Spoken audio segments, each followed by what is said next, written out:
তো দেখো বন্ধুরা, তোমার আমার মতো হাজার হাজার মানুষ তাদের অজান্তে এই গেমটাকে অনেক ভালোবেসে ফেলেছে। আচ্ছা, একটা কথা বলো তো আমাকে, কখনো নিজের কাছে জানতে চেয়েছো এই গেমটা আসলে কিভাবে সৃষ্টি হলো? কি ছিল এই গেমটার পেছনের ইতিহাস?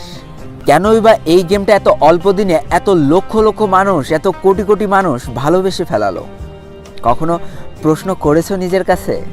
আবার অনেকে তো দুই বন্ধুর মধ্যে ঝগড়ায় লেগে যায়, এ বলে ফ্রি ফায়ার আগে এসেছে, ও বলে পাবজি আগে এসেছে। চলো না আজকে সেই সব জিনিসগুলো ভালোভাবে জেনে নিই। অনেক সময় তো নষ্ট করি গেম প্লের পিছনে, আজ না হয় এই 5 থেকে 10টা মিনিট এই গেমটার ইতিহাসটা জেনে নষ্ট করি। আর আমি তোমাকে গ্যারান্টি দিয়ে বলতে পারি, তুমি যে এই গেমটা খেলো সেই গেমটার ইতিহাসটা যদি জানতে পারো, তাহলে সেই গেমের উপরে ভালোবাসাটা তোমার আরও কয়েকশো গুণ বেড়ে যাবে।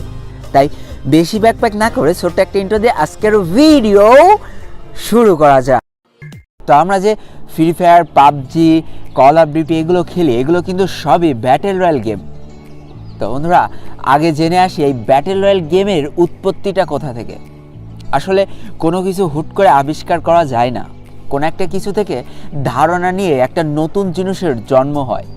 তেমনই বন্ধুরা, মিশন ইম্পসিবল নামে একটা মুভি ছিল, যেটাতে একটা আইসল্যান্ডের মধ্যে কিছু মানুষ আটকা পড়ে যায় এবং একটা পর্যায়ে যে তাদেরকে বাধ্য করা হয় একজন আরেকজনকে হত্যা করার জন্য। এমন চলতে চলতে সর্বশেষ যে বেঁচে থাকে সেই হয়ে যায় জয়ী। এখান থেকে মূলত এই ব্যাটেল রয়্যাল গেমের জন্ম। এবার আসি আমাদের সকলের পছন্দের ফ্রি ফায়ার গেমটার কথায়।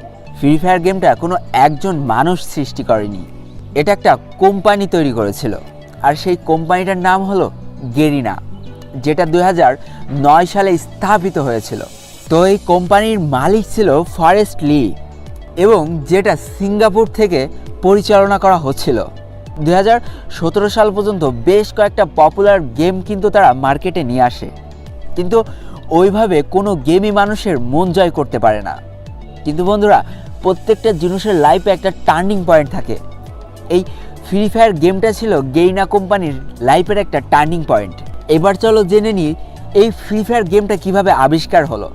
2017 সাল পর্যন্ত ব্যাটেল রয়্যাল গেম বলতে আমরা পাবজিকে বুঝতাম, যেটা শুধুমাত্র কম্পিউটারে খেলা যেত এবং এক্সবক্সের মাধ্যমে খেলা যেত, অর্থাৎ গেমিং যে সামগ্রীগুলো আছে তার মাধ্যমে খেলা যেত।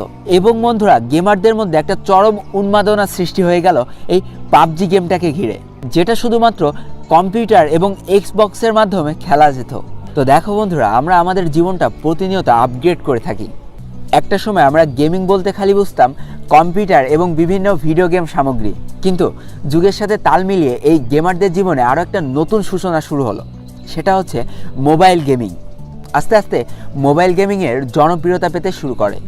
ঠিক এমন একটা পর্যায়ে এসে গেরিনা কোম্পানির মালিক ফরেস্ট লি, যে কিনা সিঙ্গাপুর থেকে বিলং করে, সে ভাবে যে কেমন হয় যদি মোবাইলে একটা ব্যাটেল রয়্যাল গেম চালু করা যায়। যেই কথা সেই কাজ। 2017 সাল থেকে শুরু হয় আমাদের এই ভালোবাসার গেমটা তৈরি করার কাজ। একটু একটু করে তৈরি করা হয় ফ্রি ফায়ার গেমটাকে। তো বন্ধুরা, তারা এমনভাবে গেমটা তৈরি করতে চেয়েছিল যেন প্রায় সব ফোনে এই গেমটা সাপোর্ট করে। তাই তো ভালো ফোন, খারাপ ফোন, সব ফোনে যাতে এই গেমটা খেলা যায় সেই চিন্তাকে মাথায় রেখে এই গেমটা তৈরি করার কাজ শুরু করে ফেলে।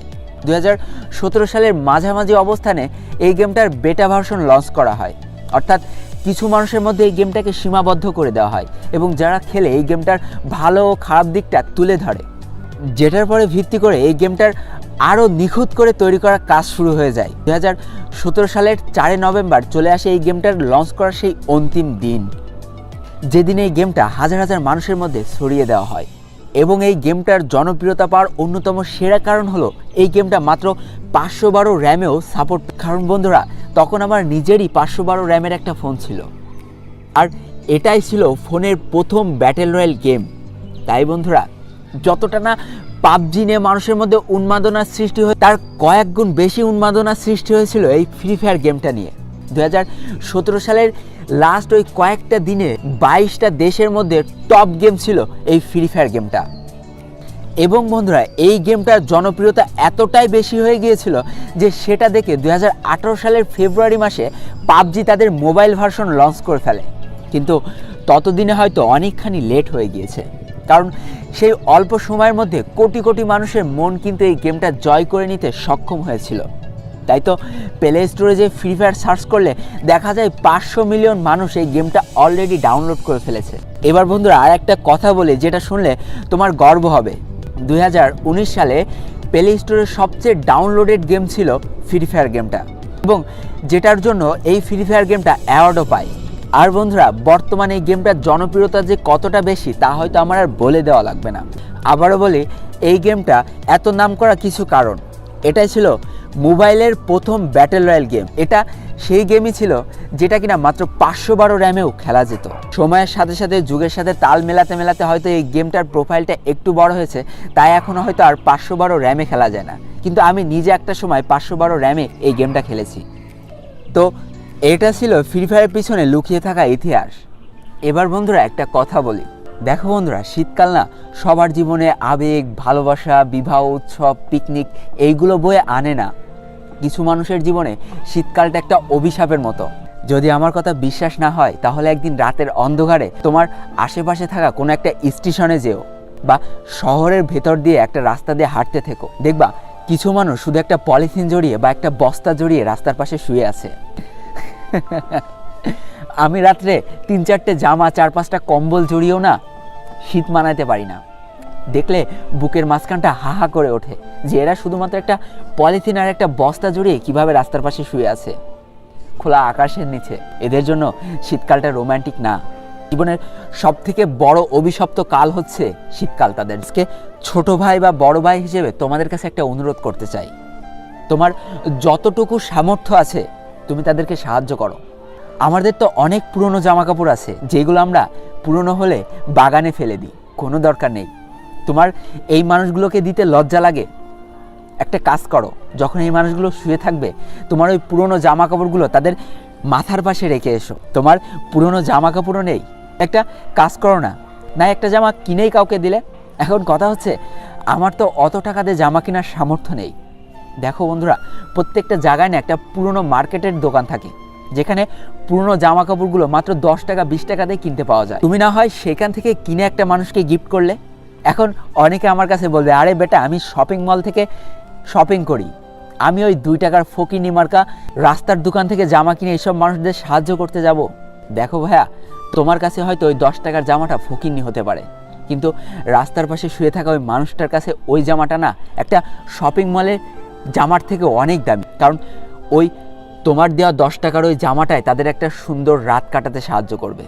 তোমার সামর্থ্যের বাইরে আমি কিছু করতে বলিনি। বিভিন্ন পুরনো মার্কেটে যেয়ে মাত্র 10 টাকা দিয়েও একটা সোয়েটার কিনতে পাওয়া যায়। অনেক অনুরোধ করছি, একার পক্ষে না সবাইকে ভালো রাখা সম্ভব। আসো আজকে সবাই একে অন্যের হাত ধরি, সবাইকে সাহায্য করি।